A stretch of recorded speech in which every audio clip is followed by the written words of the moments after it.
Now we have this chip replaced. Let's see if we get lucky and it will work now.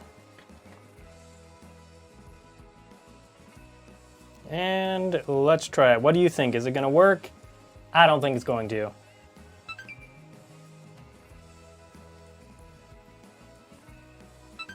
Nope.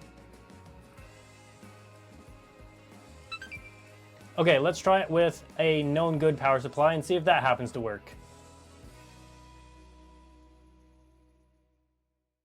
Now do you think it's gonna work? I still am pretty skeptical.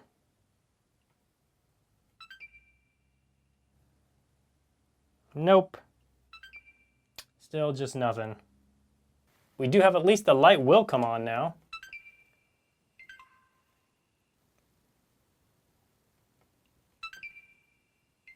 So unfortunately, without a schematic, there's just really nothing else I can test on this that I know of. If you know of something that might work, let me know in the comment section.